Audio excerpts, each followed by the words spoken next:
Welcome to the Cheating Secrets channel. We hope you enjoy today's story. I noticed that my palms were sweaty when I grabbed the door handle, nervously pulling the door open. I entered an amazingly bright, modern, and bustling establishment. Taking another step, I heard a chair to my left scrape against the tiled floor, almost like nails on a chalkboard, only much louder. I turned to look in that direction. I saw a flash and felt a very hot and heavy object slam into my chest. I stumbled backward but remained standing, trying to grasp the situation I had stumbled into. I recognized Harold. Blake's grim face above the barrel of the gun he held pointed at my chest. The size of the barrel made it clear that he was armed with something much larger than the .22 caliber I had expected to see. He was yelling at me, but I couldn't understand him because of the ringing in my ears.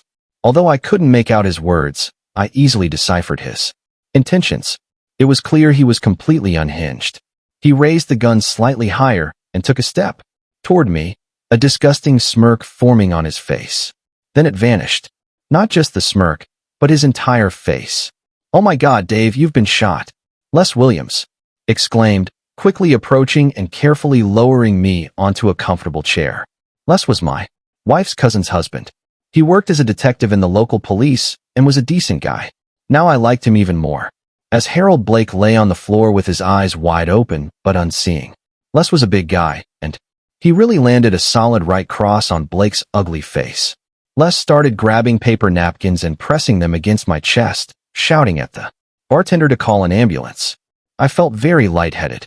My butt started sliding off the wooden chair. The man sitting next to Les picked me up under the arms and gently lowered me to the floor. I heard Les say quietly to another man, "Better get that damn ambulance here quick, or they'll take Dave straight to the morgue." "Thanks for the support," I managed to say before losing consciousness. At some point, I started coming to. It wasn't hard to recognize the smells and sounds of the hospital. The drowsiness was intense, and my chest hurt like never before. I could hear voices, so I decided not to open my eyes yet and listen to what they were saying. "Mom, who the hell is this Harold Blake?" demanded my daughter Serena. "I know he works at your company, but why did he shoot Dad? Did you or Dad have problems with him?" "He's been bothering me ever since I went to that seminar in Las Vegas 2 weeks ago," replied Shannon, my loving wife. "I had no idea he was so unstable." "That's not much of an explanation," Serena retorted. "Why was he bothering you after the trip? You told me you had a great time with Janice Long and the new girl from accounting. Why the hell did that miserable bastard shoot Dad? You're not telling me everything, are you? Do you have an affair with that jerk? Are you cheating on Dad? Tell me you're not sleeping with that pathetic freak." Lying in bed and listening, I really hoped Serena meant Blake, not me. Nonetheless, I wouldn't be surprised if Shannon asked Serena which exact freak she was referring to. Of course not. Shannon insisted. Blake ended up at the seminar when Bill Lane's wife got so sick that Bill couldn't attend. Blake filled in for him. I didn't even know he was in Vegas until I got back home. If you didn't know he was there, why did he start bothering you? What did he want? He wanted me to sleep with him. He tried to blackmail me, and I refused to go along with it, Shannon replied. "Mom, you're dumb. Answers are starting to annoy me. Everything you're telling me raises new questions, answers, to which I shouldn't have to pry out of you. Dad is lying in a hospital bed after they dug out a .38 caliber bullet from his chest. It barely missed his heart, but grazed his lung. He was shot by your coworker, who, as you now claim, was trying to blackmail you for sex. But you're not giving answers to all the questions that seem perfectly obvious to me. Why? Where? When? Who? How? And what the hell? Mrs. Grant, my colleague, and I would like to ask you a few questions about today's incident. Could you come with us?" A confident female voice asked. "We need to get your testimony to understand the nature of this shootout. I hope the police have better luck than me," Serena muttered under her breath as the sound of a closing door echoed. "Dad, please tell me everything will be okay. Mom and I will be lost without you." I cautiously opened one eye and saw Serena sitting alone, her face buried in her hands. She seemed to be trying to hold back tears. "I'll recover as soon as I can," I muttered, surprising and relieving Serena. "Dad, you're awake. They told us you're out of danger and everything will be okay. Mom and I were allowed to sit by your bed and wait until the anesthesia wears off. I promised." to let the nurse know as soon as you woke up." With these words, Serena jumped up and left the room, returning about a minute later. Behind her stood a middle-aged nurse with a smile. She gave me some ice water to sip through a straw and quickly checked me for any obvious issues. "I'll inform the doctor that you've woken up and are talking, Mr. Grant. It's nice to see you feeling better. You'll be heading home soon," she said as she left the room. "Can you remember what happened?" Serena asked. "Are you in a lot of pain?" "Some bastard shot me. It hurts like hell," I replied. "My question to you, why did that bastard try to kill me?" "No one knows, Dad. The police are investigating the matter. They're talking to Mom right now," Serena stated. "Have you ever had any issues with Harold Blake?" "Harold Blake?" I repeated. "I saw him once at your mom's work event. I don't think I talked to him. He shot me." "He shot you in the chest with a .38 caliber pistol. The bullet missed your heart, but grazed your lung. He was about to shoot again, but thankfully, Les Williams was at the bar. He knocked Blake out before he could pull the trigger again. You're lucky Les was there." "Yeah, I'm damn lucky," I sarcastically agreed. "Was your mom upset when she found out I'd been shot?" "Are you kidding? She was devastated. I had to drive her here, and she cried the whole way," Serena replied. "Why are you asking about this? You know Mom loves you. Is there something going on that I don't know about?" "It seems like a lot is happening that none of us knows about," I replied. "The obvious question is, why did that idiot try to kill me?" The second, and almost equally important question, is also obvious. Does your mother have anything to do with why that jerk shot me? She insists he was trying to blackmail her into having sex with him, Serena stated. She didn't mention that he had power over her to make him think she'd give in. "I don't need to tell you that if your mother is lying to me, I'll leave her so fast her head will spin. I've been faithful our entire marriage and won't tolerate your mother cheating," I said firmly. "You've never hidden your feelings about loyalty, Dad. Mom knows how you feel, and I don't think she'd ever betray you. You know how great Mom still looks. She'd never be with a creep like Harold Blake, even if she did something strange," Serena reassured. "If you're trying to cheer me up, you're not doing a good job," I replied. "Your mom might be a MILF, but that doesn't mean she can cheat on me if she finds some particularly cool guy. That's not how marriage works." Serena quickly realized her mistake and tried to make amends. "I didn't mean she'd cheat on you with just anyone. I just meant that if she ever did, it would only be with someone much better than Harold Blake. That's all I meant," she clarified. "Just stop digging yourself deeper, Serena," I insisted. "Dad, you're awake," Shannon exclaimed from the doorway. "I was so worried about you." "And why would you be worried about me?" I asked. "Just one of your work colleagues shot me with a .38 caliber pistol. Nothing scary about that, of course." Depending on why he tried to kill me, Shannon was shocked by my words. She stopped moving towards my bed and started sobbing. "He shot you because I told him that you would kick his ass if he kept bothering me. He has several videos where in compromising positions. He thought I'd sleep with him sooner than let him show you those videos. Then I stupidly threatened him with a serious beating from you. Dave, I didn't realize how unhinged he was.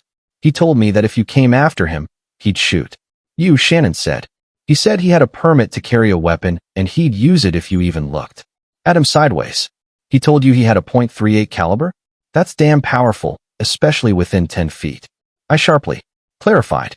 "At first, he said he had a Ruger .22 caliber. I laughed at him. I said you'd shove that little gun up his ass if he ever came at you," Shannon admitted. "Obviously, he bought the .38 caliber as soon as the waiting period was over. Let's see if I understand this correctly. This crazy bastard tells you he'll shoot me with his .22 caliber if I come near him for any reason. This prompts you to tell him that his gun is too ineffective to shoot me. So he takes your advice seriously and gets a bigger gun? Why did you threaten him without telling me? Why did you advise him to get a bigger gun?" I growled. "The police just asked me the same thing," Shannon admitted. "I was trying to dissuade him from harming you. I thought by telling him how big and strong you are, he'd back off. I didn't expect him to buy a bigger gun. You know I would never intentionally provoke someone to shoot you. And yet that's exactly what you did, Mom," Serena interjected. "You still haven't told us what incriminating videos he had and how he got them. What the hell did you do, Mom?" The new girl who went with us to the seminar was younger and much more free-spirited than Janice and me. It was very hot in Vegas, and she had friends who were members of a private club. She kept asking us to go with her to the club. One of the perks was using a beautiful Olympic-sized pool. I'm not going to ask any more questions, Mom, Serena declared. Obviously, there's a lot more to this story. It was a private club where members and guests went naked or, at least, topless. It's embarrassing to admit, but Janice and I agreed to go there. After our seminar ended. At first, we were very nervous, but after about half an hour or so, we felt that being topless in front of other people was natural. I didn't know, but Harold Blake had a friend in the club. There were rules against taking photos or videos, but he clearly broke them. He secretly filmed Janice and me topless. When we returned from Vegas, he sent me copies by email and said he would send them to Dave, Mom, Dad, and anyone else whose addresses he could get. Janice said he did the same thing to her. He wrote the email in a way that made it seem like we had sex multiple times in Vegas. He just wanted it to happen again. That's why I didn't show it to you, Dave. I was afraid you'd think it was true. It's not. I would never cheat on you. I was shocked by Shannon's explanation of the events in Vegas that led to me getting shot. How could I have been so naive? Sweat began to drip from my forehead. I'm sorry, but I must ask both of you to leave, announced a tall stranger entering the room.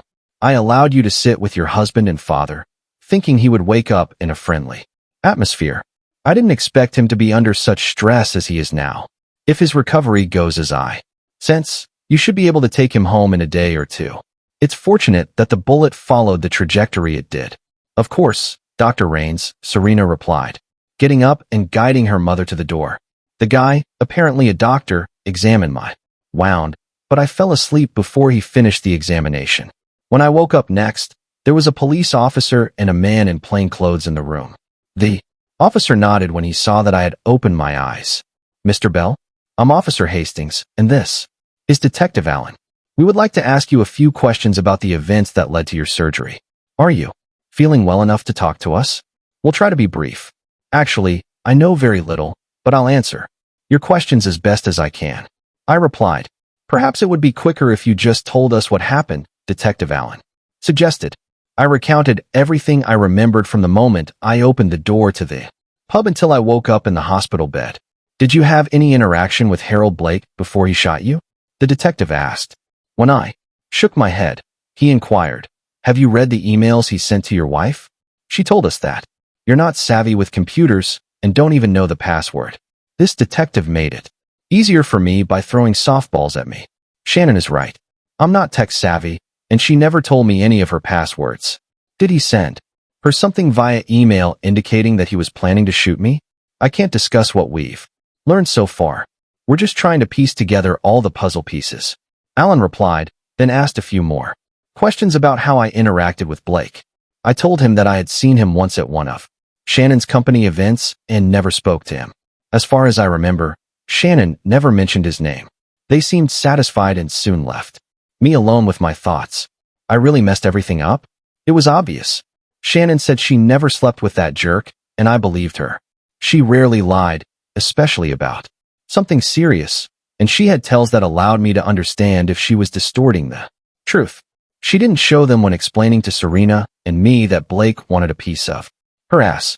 I should have found time to read all the new emails she received from that jerk before going to his favorite dive bar, expecting that asshole to come at me with a .22 caliber pistol.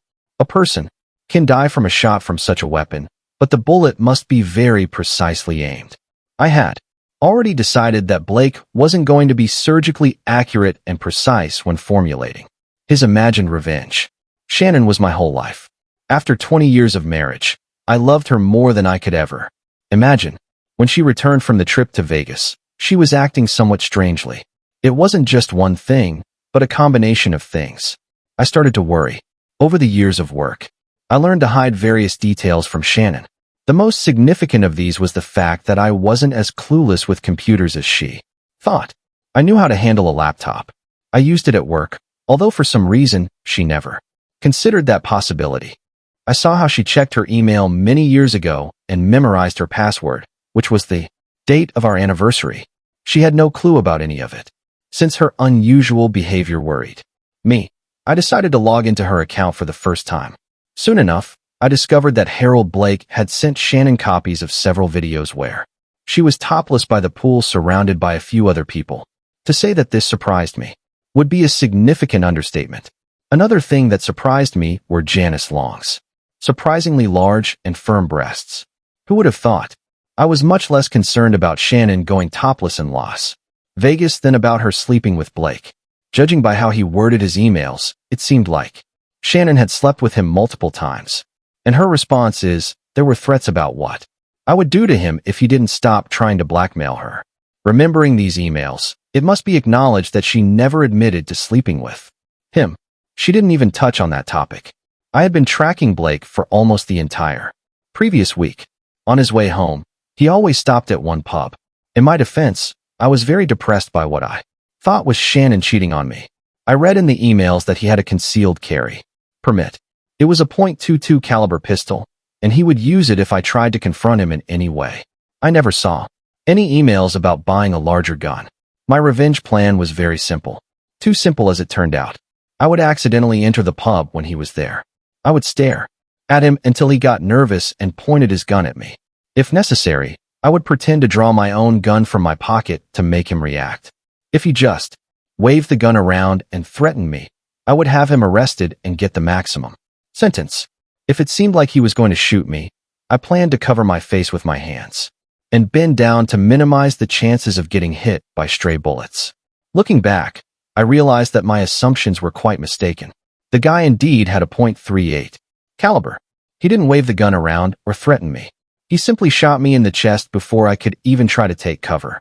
I knew I could have died from a .22 caliber shot, but that seemed unlikely. However, there was no doubt about the lethality of a .38 caliber shot. The main reason I thought the threat from Shannon's lover or the possibility of being shot by him was a great idea was how it would affect Shannon. Her affair would become the cause of my pain and possibly my death. I knew she still loved me in her own way, even if she was unfaithful. The responsibility for my hospitalization or death would devastate her. I was sure of that. The truth about her affair would come out during the investigation, and I would be the poor, innocent husband who mistakenly trusted his slutty wife. The topless videos would somehow fall into the wrong hands and be shown to Shannon's friends and relatives. She might even face ostracism from her family, causing her intense pain. Shannon had wonderful relationships with her parents, siblings, and even with my family. Family was a very important part of her life. Now I had to think about how to get out of this mess I created myself. I had to make sure Shannon didn't find out what an idiot I was, how I believed she was having an affair with Blake, and how I came up with my half-baked plan just to make her and her lover suffer, even if it meant my own demise. I always thought I was good at solving problems, but recent events made me reconsider that opinion. How could I avoid being portrayed as the biggest fool in the world? How could I present the situation in a way that minimizes the damage? Shannon and Serena visited me in the afternoon. Serena was happy that I would be released the next day. Shannon was closed off and silent. It seemed like my poorly thought-out plan worked. She was subdued and teary-eyed. I pretended to fall asleep, and they cut their visit short. As they left, I started thinking about how to fix the situation. I wasn't very surprised that Shannon went topless at a private club in Vegas for a few reasons. One reason was that she was in great shape, maintained a nicely sized, firm bust, and for obvious reasons took pride in her appearance. Another reason was the pressure from her friend Janice, who also had an impressive bust size. Based on the videos I watched dozens of times, Janice really wanted her natural wonders to be appreciated by admirers. The main reason I wasn't surprised was a conversation I overheard once. Coming home early from work on a hot Saturday morning, Shannon and Serena were by the pool. It seemed like they were having an impromptu poolside party. Serena's two closest friends, Beth and Amber, were there in tiny bikinis, as well as Shannon's younger sister Laura. Also present were a couple of neighbors, both women in their 30s. I decided to eavesdrop on the conversation before grabbing a small cooler of beer and chatting with the women. The conversation topic turned out to be very interesting. They were discussing how much they would like to go somewhere far to a beach where they could go topless without being discovered by relatives, friends, and people they work with. Serena and her two charming friends were the ones talking the most about how fun it would be and how they would never forget this experience. I was very surprised when Shannon and Laura agreed with them and talked about how interesting it would be to behave not at all like typical boring suburban housewives. That conversation I overheard that day by the pool kept ringing in my head as I drifted off to sleep. It seemed like Shannon was a bit of an exhibitionist. It made me wonder if all women were like that, or if it was only characteristic of women with beautiful figures, confidence, and the means to fulfill those desires. Serena and Shannon picked me up from the hospital to take me home. I was given a list of prescriptions and recipes that needed to be followed. I received instructions on diet and physical exercises for the near future and promised to regularly visit my family doctor. Shannon helped me into the house, where I was surprised to see most of our close friends and relatives. Everyone expressed their concern and wished me a speedy recovery. I shook hands and greeted people until my strength began to wane. At that moment, I sank into my favorite armchair to rest. Reluctantly, I fell asleep. Upon waking up, I briefly listened to the conversation, and what I heard sparked my anger. Essentially, Shannon was being attacked by both her and my family for her misbehavior in Las Vegas. It became clear from the conversation that the videos had indeed fallen into the hands of most of our guests. Married women don't go around with bare breasts, especially in an unfamiliar place, lectured Shannon's father. You might as well get a tattoo on your forehead or on your backside or in both places, indicating that you're available and easy. Acting like this is just asking for trouble. Dave got shot because of you. Jack's right. My father chimed in as soon as Shannon's father fell silent. Decent women don't flaunt their breasts for anyone who wants to see them. My granddaughter needs a good example to follow. What her mother is showing on video, being topless in front of a bunch of strangers, is sending the wrong message. I'm very disappointed in you. Shannon just stood there, taking it all in. Tears streamed down her cheeks, and she trembled slightly. That was her reaction when she was deeply saddened and under extreme stress. My heart broke seeing and hearing how my wife was being treated like an outcast. But what infuriated me the most was how harshly our own family was treating Shannon. Everyone here needs to shut up or get the hell out. I growled, rising to my feet and approaching Shannon. Jack, whose house is this that you're standing in right now? I demanded. An answer from my father-in-law. Well, it's your house, Dave, Jack replied, not trying to conceal his confusion. Wrong answer, you idiot. I warned. This house belongs to your daughter, who happens to be my wife, and to me. You're in Shannon's damn house and calling her actions completely unacceptable. You have a few options. You can get out of our house and stay out. You can try your luck treating me like crap, or you can apologize to Shannon. I was just pointing out that her actions. Jack began.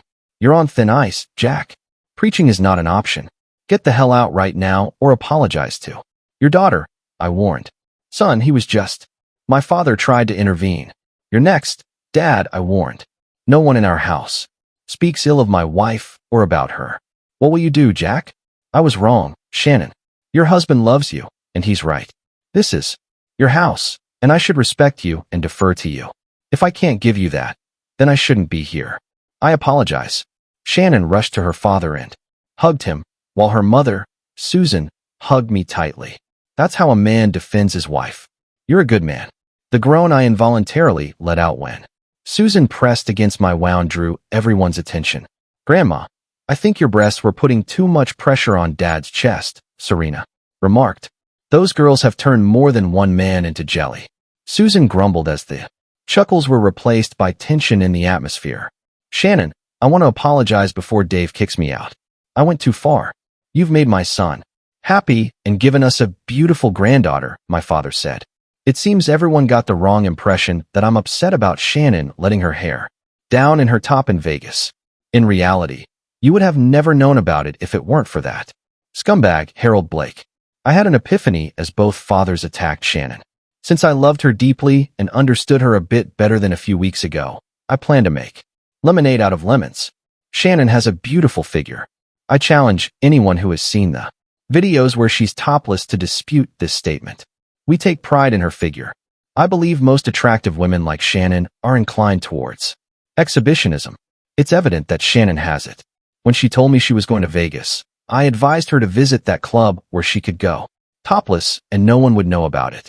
It turns me on that men enjoy looking at my wife, as long as I'm the only man who appreciates these charms up close, personally and directly.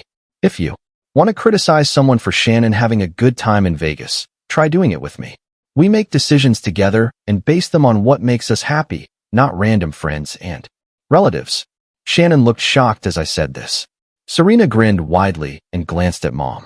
Both women exchanged nods. Their skills of silent communication were well known in our family. Everyone else was still trying to digest my little revelation. They looked at me surprised, amused, and approvingly. Since the cat is out of the bag, you may know that Shannon and I are going on a 2-week vacation in August. We're going to the island of Kokomo. The island is well known for its beaches, many of which require no clothing. We won't have any tan lines when we get back, I stated. If any of you have a problem with our life choices, express it now. Tell us why we are sick puppies and need help. I think it's a great idea, Dad. Mom will enjoy having her tits free, with horny men ogling her, and you'll be there for protection, Serena predicted. Thank you, Serena. It means a lot when our daughter understands and encourages our bacchanalia. I can't wait, Serena added. You promised that I could go on our next family vacation. You also told Beth and Amber that they could come with us if they paid for their airfare. We're going to have a great time. I was about to voice my opinion about Serena going to the beach topless. I immediately realized that I would react like Jack if I voiced my concerns about my 19-year-old daughter going to the beach topless. I would be the biggest hypocrite in the world if I suggested anything other than support Serena. I decided. Thinking about the private conversation I would have with her later, I was torn between possible scenarios. Beth and Amber topless. That was a vision I wanted to experience.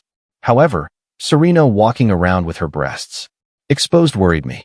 I contemplated telling her that this trip should be a romantic getaway for me and Shannon. What I heard next made me glad I hadn't voiced that thought yet. Sis, are you okay if I join you? Asked Shannon's divorced and very well-built sister, Laura. Thank you for being with us and listening until the end. If you found it interesting, please subscribe, give us a like, and leave your comments. And we'll see you on the Cheating Secrets channel.